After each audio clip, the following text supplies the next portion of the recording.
కరూరు తొక్కిసలాట ఘటనపై తమిళనాడు పోలీసులు వివరణ ఇచ్చారు. ఇది ఖచ్చితంగా టీవీకే నిర్లక్ష్యం వల్లే జరిగిన ప్రమాదంగా తెలిపారు పోలీసులు. పోలీసుల లాఠీ చార్జ్ వల్లే తొక్కిసలాట జరిగిందన్న టీవీకే ఆరోపణలను వారు ఖండించారు. వేదికను మార్చుకోవాలని చెప్పినా వినలేదని, పోలీసుల ఆదేశాలను టీవీకే పాటించలేదని ఆరోపించారు. తక్కువ జనసమూహం ఉన్న దగ్గర స్పీచ్ ఇవ్వాలని చెప్పామని, అయినా పట్టించుకోలేదని తెలిపారు. ఇటు ఈ దుర్ఘటనలో మృతుల సంఖ్య 40కి చేరుకుంది. ప్రమాదంలో 39 మంది మరణించగా ఆసుపత్రిలో చికిత్స పొందుతూ ఒకరు మరణించారు. ఈ దుర్ఘటనకు పోలీసుల తీరే కారణమంటూ టీవీకే ఆరోపించింది. సిబిఐ ఎంక్వైరీకి డిమాండ్ చేసింది టీవీకే. అయితే టీవీకే ఆరోపణలను తమిళనాడు పోలీసులు ఖండించారు.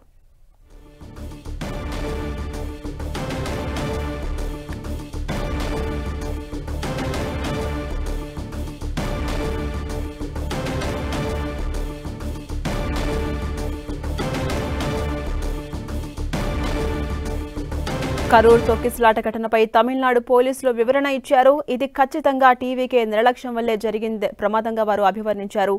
పోలీసుల లాఠీ చార్జ్ వల్లే తొక్కిసలాట జరిగిందన్న టీవీకే ఆరోపణలను ఖండించారు పోలీసులు. వేదికను మార్చుకోవాలని చెప్పినా వినలేదని, పోలీసుల ఆదేశాలు టీవీకే పాటించలేదని ఆరోపించారు. తక్కువ జనసమూహం ఉన్న దగ్గర స్పీచ్ ఇవ్వాలని చెప్పామని, అయినా పట్టించుకోలేదని తెలిపారు పోలీసులు. ఇటు ఈ దుర్ఘటనలో మృతుల సంఖ్య పెరుగుతోంది. ఇప్పటికే 40కి చేరుకుంది. ప్రమాదంలో 39 మంది మరణించగా మరొకరు ట్రీట్మెంట్ తీసుకుంటూ మరణించారు. ఈ దుర్ఘటనకు పోలీసుల తీరే కారణమంటూ టీవీకే ఆరోపిస్తోంది. సిబిఐ ఎంక్వైరీకి టీవీకే డిమాండ్ చేసింది. అయితే టీవీకే ఆరోపణలను తమిళనాడు పోలీసులు మాత్రం ఖండిస్తున్నారు. ఇక ఇదే అంశంపై మరింత సమాచారం మా ప్రతినిధి దేవకుమార్ కరూరు నుంచి అందిస్తారు. దేవకుమార్, మనం చూస్తున్నాం కరూరు ప్రమాదంలో ఇప్పటికే 40 మంది మరణించారు. ఓవరాల్ గా ఎంతమంది మరణించారు, ఎంతమంది హాస్పిటల్లో ట్రీట్మెంట్ తీసుకుంటున్నారు? అప్డేట్స్ ఏంటి దేవకుమార్? ఝాన్సీ, ప్రస్తుతానికైతే ఈ ఘటనలో 40 మంది మరణించినట్లుగా సమాచారం అందుతోంది. అదేవిధంగా ఒక 50-60 మంది కల్లూరులోని జీజీహెచ్లోని క్షతగాత్రులుగా ఉండి ట్రీట్మెంట్ తీసుకుంటున్న పరిస్థితి అయితే కనిపిస్తోంది. అయితే ఇప్పటికే వాళ్ళకి సంబంధించి మెరుగైన చికిత్స అందించాలని అటు రాష్ట్ర ప్రభుత్వం, అదేవిధంగా సీఎం స్టాలిన్ కూడా వైద్య సిబ్బందిని, అధికారులను ఆదేశాలు ఇవ్వడం జరిగింది. ఎలాంటి ప్రాణ నష్టం జరగకూడదని చెప్పి కూడా వాళ్ళు చెప్పడం కూడా జరిగింది. ఈ క్రమంలోనే అక్కడున్న క్షతగాత్రులందరూ కూడా మెరుగైన చికిత్స అక్కడ అందిస్తా ఉన్నారు. ఇప్పటికే స్టాలిన్ నిన్న ఒకసారి వచ్చి అక్కడ క్షతగాత్రులను పరామర్శించి వెళ్లారు. అదేవిధంగా మృతి చెందిన వాళ్ళని కూడా వాళ్ళ కుటుంబాలకు ప్రగాఢ సానుభూతి తెలిపారు.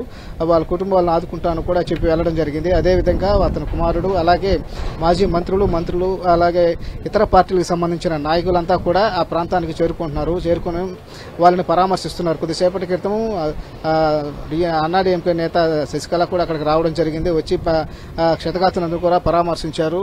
అలాగే అక్కడ నుంచి కూడా నేరుగా ఆమె ఇక్కడ ఏదైతే కరూరు ఇన్సిడెంట్ ఏదైతే జరిగిందో ఆ ప్రాంతానికి రావడం జరిగింది. కొద్దిసేపటి క్రితమే వచ్చి ఇక్కడ ఈ పరిస్థితి అంతా కూడా పరిశీలించి దీనికి సంబంధించిన వివరాలను కూడా తెలుసుకొని ఆమె వెళ్లడం కూడా జరిగింది. అయితే ఈ ఘటన నిన్న జరిగిన తర్వాత ఇప్పటి వరకు కూడా అనేక రాజకీయ పార్టీలకు సంబంధించిన నాయకులు, అదేవిధంగా అధికార పార్టీకి సంబంధించిన కూడా ఈ ప్రాంతానికి రావడం జరిగింది. అలా జీజీహెచ్ హాస్పిటల్ కూడా రావడం జరిగింది. వీళ్ళందరూ కూడా ఎప్పటికప్పుడు దీని గురించి ఆరా తీస్తున్న పరిస్థితి అయితే ఇక్కడ కనిపిస్తూ ఉంది. అయితే ఈ ప్రాంతం మనం విజువల్స్ చూడొచ్చు. ఇదే ప్రాంతం నిన్న ఈ ఇన్సిడెంట్ జరిగిన ప్రాంతం ఏదైతే ఉందో అదే దీన్ని వేలుస్వామి పురం అని కూడా అంటారు. ఈ ప్రాంతంలోనే నిన్న విజయ్ ఈ ప్రచార సభను నిర్వహించారు. ఈ సభ నిర్వహించిన క్రమంలో ఒక పాప తప్పిపోవడంతో ఆ పాపకు సంబంధించి వెతికే క్రమంలోనే ఈ అలజడి మొదలయ్యి ఇది గందరగోళ పరిస్థితులు ఏర్పడి ఈ తొక్కిసలాట అనేది జరిగింది. ఈ తొక్కిసలాటలో మొత్తం నిన్న వరకు 39 మంది మరణించడం జరిగింది. ఈ రోజు వరకు అయితే అది ఒకటి పెరిగినట్లుగా తెలుస్తోంది. అయితే నిన్న ఇది జరిగిన క్రమంలో ఏదైతే తొక్కిసలాట జరిగిందో అప్పుడు ఇక్కడ ఉన్న వాళ్ళంతా కూడా పూర్తిగా చెల్లాచెదరైపోయారు. ఈ తొక్కిసలాట జరిగినప్పుడు ఒకరిపై ఒకరు పడిపోవడం, ఎవరిని కూడా ఎవరు రక్షించలేని పరిస్థితి ఏర్పడింది. ఒక పక్క పోలీసులు ఉన్నా కూడా వాళ్ళు కూడా నిస్సహాయ స్థితిలో ఉండాల్సిన పరిస్థితి. ఏంటంటే ఈ ప్రాంతం అంతా కూడా పూర్తిగా రద్దీగా మారిపోయింది.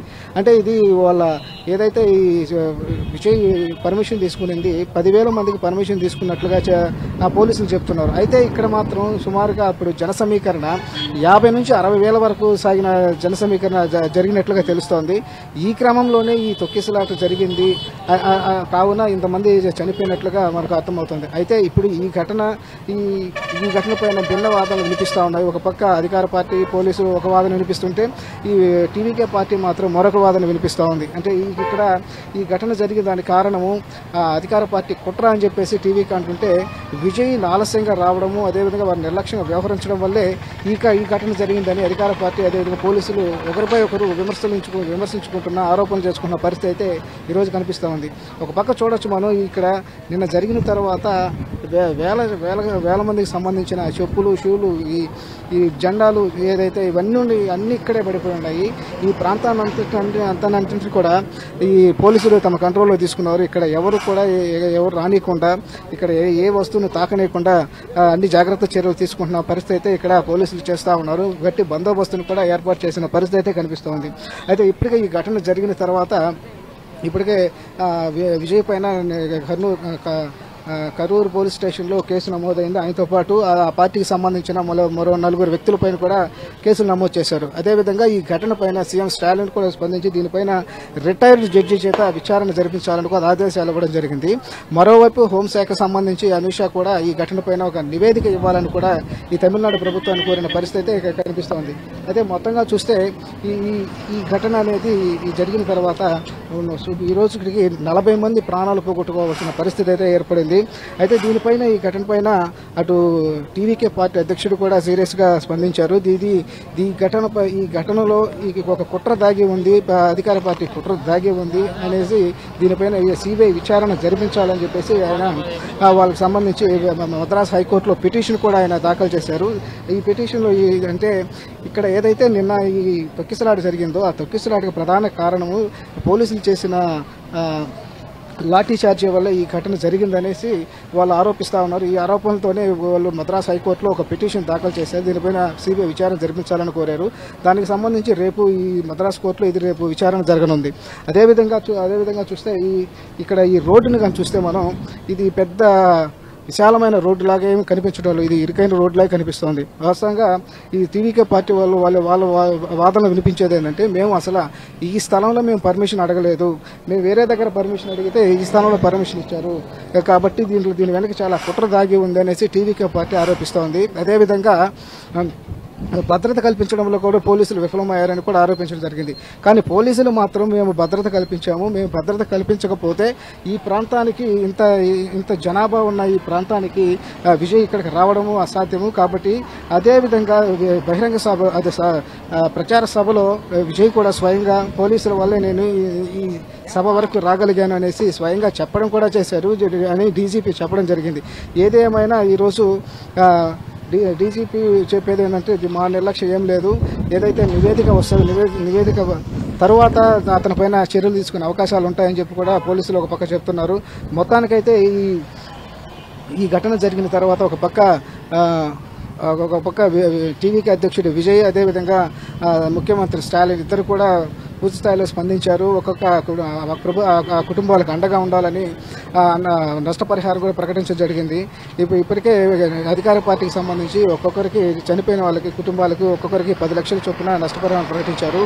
అదేవిధంగా క్షతగాత్రులకు ఒక్కొక్కరికి ₹1,00,000 చొప్పున స్టాలిన్ నష్టపరిహారం ప్రకటిస్తే విజయ్ ఒక్కొక్కరికి 20 లక్షలు అదేవిధంగా గాయాల పాలైన వారికి 2 లక్షల చొప్పున నష్టపరిహారం ప్రకటించడం జరిగింది. అయితే మొత్తానికి వీళ్ళని మేము చనిపోయిన వాళ్ళు తీసుకురాలేకపోయినా వాళ్ళ కుటుంబాలకు అండగా ఉంటామని చెప్పి ఇద్దరు కూడా ప్రకటించడం జరిగింది. దీనిపైన ఇప్పటికే విచారణ కూడా కొనసాగుతూ ఉంది. అదేవిధంగా ఒక పక్క రిటైర్డ్ జడ్జితో విచారణ ఆదేశించారు కాబట్టి అదే ఒక పక్క అదేవిధంగా హోంశాఖ కూడా దీనిపైన నివేదిక ఇవ్వాల్సి ఉంటుంది. కాబట్టి అసలు ఈ ఘటనకు ప్రధాన కారణాలు ఏంటి, అది వాస్తవంగా ఈ ప్రభుత్వం కుట్ర ఉందా లేకపోతే ఈ టీవీకే పార్టీ వాళ్ళ నిర్లక్ష్యమేనా ఇది ఏదైనా విషయాలన్నీ మాత్రం అన్ని కూడా విచారణలో తేలాల్సిన అవసరం అయితే ఉంది. Jhansi. Right, thank you Devakumar.